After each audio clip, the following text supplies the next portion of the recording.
Only 3 games left to decide the next world champion. The games are perfectly set up. First versus fourth है and second versus third है. So this is just a perfectly balanced setup. काफी history, काफी story lines involve हैं इन games में. Both are going to be a classic. First game, France versus Spain. Absolutely fantastic game of football. And some might say that these two teams are the better teams overall in the last four remaining teams. तो virtually ये भी कह सकते हैं कि maybe the winner of this game has the edge in the final, but वो बाद की बात है. Finals are different game. तो maybe people can say that. Recently अगर देखें तो Spain have the edge over France. In Euros भी हमने देखा था और अगेंस्ट नेशंस लीग भी देखा था. तो historically and recent performances Spain have the edge. Present में अगर देखें तो this France team is way better than the old teams. इनके पास डिफेंसिव सॉलिडारिटी जो इस टाइम पे है. The centre backs, they are in world class form.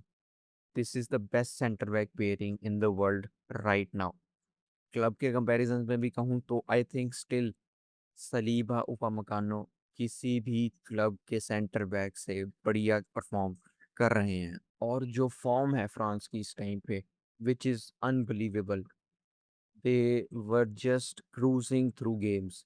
कोई गेम उनको इतनी दिक्कत नहीं हुई जितनी स्पेन को हुई है. स्पेन की गेम्स देखे तो हाँ, क्लोज थी and also their oppositions were much better. बाकी ऑन द फील्ड अगर बात करें तो there are many things involved. पहले तो लाइनअप्स का देखें तो I still have questions in both camps कि कौन से प्लेयर स्टार्ट करें. डुए या बारकोला कौन स्टार्ट करेगा. देन कोने स्टार्ट करेगा या नहीं, या चूआमेनी स्टार्ट करेगा. And also somewhat of left back भी देख सकते हैं, डीनिये या थियो हर्नांडेज. और for Spain, Spain have much bigger doubts क्योंकि फाबियन रुइज पिछली गेम में खेला, गोल मारा. 60-70 मिनट्स इसको भी मिले. एंड पेड्री थोड़ा सा ऑफ है इस वर्ल्ड कप में. Maybe he starts, maybe do not, वो देखना होगा.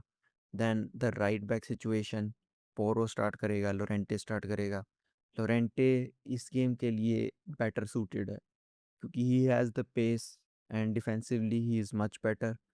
तो विंगर्स को काउंटर करने के लिए लोरेंटे हैज़ टू स्टार्ट.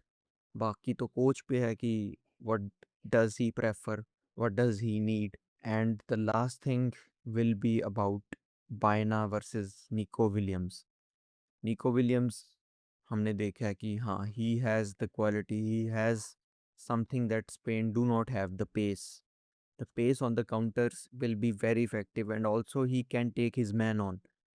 तो यमाल और निको विलियम्स की पेयरिंग पीछे इतनी सक्सेसफुल इसीलिए ही थी because they both were providing width and were just terrorising the full backs. वो देखना होगा. बाकी फिटनेस पे भी है कि निको विलियम्स पूरा फिट है या नहीं. Baena is sort of a creative player and Nico Williams is a sort of go at it. Just go at the right back and see what happens. If I was the coach, I would start Nico Williams if he is fully fit. But हम ये भी देख सकते हैं कि if fitness is the issue, is the concern, तो I think Nico Williams off the bench में लाऊंगा second half में if I need to change the game. तो ये था squad या line. तो ये था lineups के बारे में. बाकी game देखें तो it will be a fascinating battle. The amount of variables involved. Main बात हमें पता है कि Spain will control the ball, control the possession. They will try to dictate the game. And France on the other hand, they will try to resist, stay solid and play on a counter. Counter attacking threat France poses करता है. हमने देखा कि they just need 1 or 2 opportunities and they are in. Simple सी बात है. तो Spain have to play a perfect game. Rodri, अगर पैड्री स्टार्ट करा तो वो, I would still think that Pedri start करे इस गेम में even though he is off. But he has a bigger role and he provides that quality जिससे आप game tempo control कर सको. तो Rodri Pedri pairing, if they start, they will control the ball. And they have to be perfect, otherwise France दिक्कत कर सकती है। And on the attack, अगर निको और यमाल खेलें, if they have the perfect game, क्योंकि full backs are the main weakness of this France team. उनके full backs, they are vulnerable. Kounde हमने देखा है इस सीज़न नहीं बढ़िया गया, और फ्रांस के साथ वर्ल्ड कप में भी I would say he is the weakest point. And अगर डिनिए यमाल के अगेंस्ट नहीं compete कर पाया तो that will be a big trouble. Yamal हमने देखा पिछली गेम में ही वॉज शोइंग ग्लिम्पसेस, मतलब उस फॉर्म में तो नहीं आया जैसे वो बारसा में था, but he can still turn up and provide Spain that is missing from this tournament. तो वो फैक्टर होगा, wingers versus full backs, that will be the key factor. And also centrally Olmo, Olmo देखें तो Olmo is somewhat technically more suited to play this type of games। वो जो runs बनाएगा, जो movement उसकी होगी, that may be difficult for their defenders to cope with. That will be a key. If he has a great game, he would be very difficult to control. हमने पिछले Euros में भी देखा था कि he was absolutely fantastic against France. Even though वो club level पे इतनी परफॉर्मेंस उसकी नहीं आई बढ़िया, but he still has the quality and he can provide a threat against France। बाकी फ्रांस की गेम की बात करें तो we all know they just need one or two opportunities।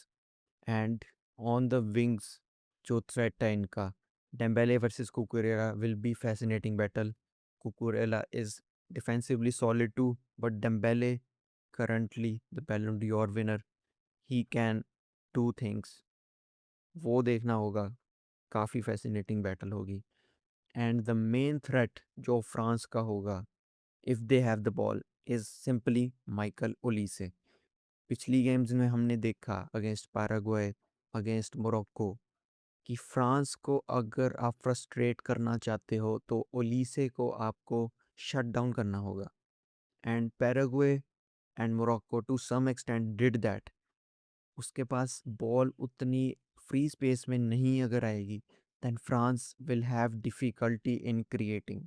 और अगर मैं विंग पे बारकोला खिलाऊं, Barcola is just a counter-attacking winger, more suited to play counter-attacks। Doue is more of a creative winger। वो भी देखना होगा कि किस गेम प्लान से आएगा। Doue provides more creativity and Barcola provides more directness। ये देखेंगे कि किसको खिलाएगा, क्योंकि फ्रांस के पास डेप्थ है, तो मे बी 50-60 मिनट्स एक प्लेयर को दे और बाकी 40 minutes depending on the game. तो वो देखेंगे क्या सीन होगा। बाकी ऑफ द बेंच हमें पता है फ्रांस के पास they have so much fire power, but Spain too, they have fire power. Midfield and defence, they have good players that can come off the bench अगर उनको lead रोकनी है या कुछ करना है जो भी। अटैक में थोड़ी सी दिक्कत है ऑफ द बेंच भी और वैसे भी। एंड वन मोर थिंग, इस टूर्नामेंट में अगर मैं कंपेयर करूं हर एक टीम के साथ फ्रांस को, then their toughest battle will be against Spain। कोई भी टीम फ्रांस को उतनी दिक्कत नहीं दे सकती जितनी स्पेन दे सकती है। अर्जेंटीना होगी या इंग्लैंड होगी, जो भी रिमेनिंग टीम्स है इस वर्ल्ड कप में, वो उतनी दिक्कत नहीं दे सकती फ्रांस को जितनी स्पेन दिक्कत दे सकती है। तो यही क्लियर कट है कि if France win this game, they are virtually the world cup champions, simple as that. तो ये गेम फ्रांस के लिए एक तरह से फाइनल ही होगा। बाकी प्रिडिक्शंस की बात करें तो there are many if factors, किस लेवल पे परफॉर्म कर रहे हैं प्लेयर्स। यमाल टर्न अप करेगा, निको विलियम्स खेलेगा, टर्न अप करेगा, पैड्री खेलेगा या नहीं, many things are involving. Overall probability wise it is very close, it is just a 50-50 game। But if the players turn up, and I think Spain players will turn up, Yamal will turn up, Olmo might also turn up, and Nico Williams off the bench or maybe starting, he will cause issues।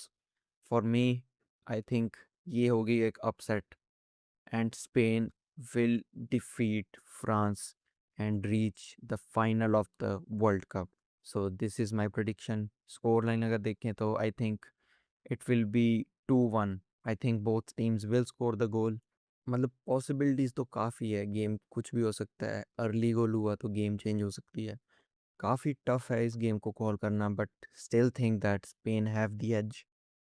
They will control the game, they have the tempo, and hope their players turn up and give them the victory over the favorites, France.